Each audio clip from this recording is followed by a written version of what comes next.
మన రక్షకుడైన యేసుక్రీస్తు నామములో అందరికీ వందనాలండి. ఈరోజు దేవుని మాటలు కీర్తనల గ్రంథము 1వ అధ్యాయం 2వ వచనం. యెహోవా ధర్మశాస్త్రమునందు ఆనందించుచు దివారాత్రము దానిని ధ్యానించువాడు ధన్యుడు. ప్రియమైన దేవుని బిడ్డలారా, మనకిచ్చిన సమయము అనేక రకాలుగా వృధా చేసుకుంటూ ఉంటాం.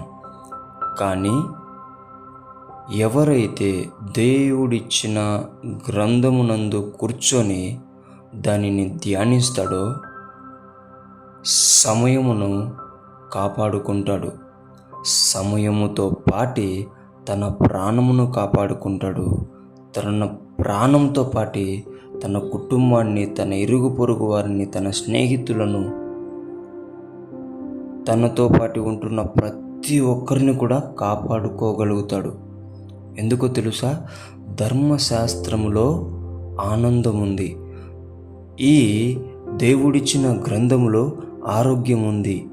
ఈ దేవుడిచ్చిన గ్రంథములో మనకు కావలసిన జ్ఞానం ఉంది. ఒక చిన్న పిల్లవాడు ఎలా ప్రవర్తించాలి, ఒక యవనస్తుడు ఎలా ఉండాలి, ఒక పెళ్ళి అయిన వ్యక్తులు ఎలా ఉండాలి, పిల్లలు కలిగిన వ్యక్తులు ఎలా ఉండాలి, ఒక కుటుంబం ఎలా ఉండాలి, ఎలా మనము పని చేస్తే మనం పని చేసిన ఆ డబ్బులు మిగులుతాయి, ఇవన్నీ కూడా మనకు ఈ గ్రంథము నేర్పిస్తుంది. దేవుని బిడ్డలారా, చాలామంది డబ్బులు సంపాదిస్తారు, వృధా చేస్తారు.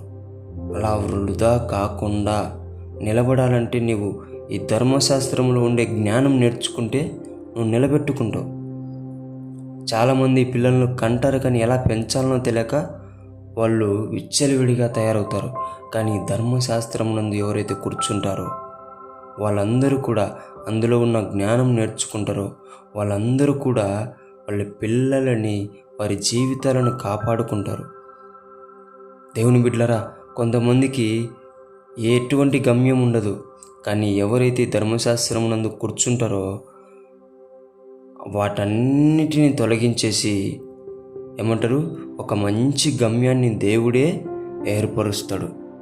అటువంటి మంచి జ్ఞానమునిచ్చే గ్రంథమును విడిచిపెట్టి సమయమును వృధా చేసుకోకుండా సమయమును కాపాడుకుంటూ గ్రంథమును ధ్యానించి మీరు ధన్యులుగా ఉండాలని, జ్ఞానవంతులుగా ఉండాలని దేవుని పేట మనవి చేసుకుంటున్నాను. దేవుడి మాటలను దీవించునుగాక. ప్రార్థిద్దాం. యేసయ్యా, నీకు వందనాలనైనా. మేమందరము సమయాన్ని వృధా చేసుకోకుండా నీ గ్రంథమునందు కూర్చొని జ్ఞానమును మేము నేర్చుకొని, జ్ఞానమును పొందుకొని మేమందరము రక్షింపబడే బిడ్డలుగా మమ్మల్ని లేవనెత్తమని యేసు నామమున ప్రార్థిస్తున్నాం తండ్రి. ఆమేన్.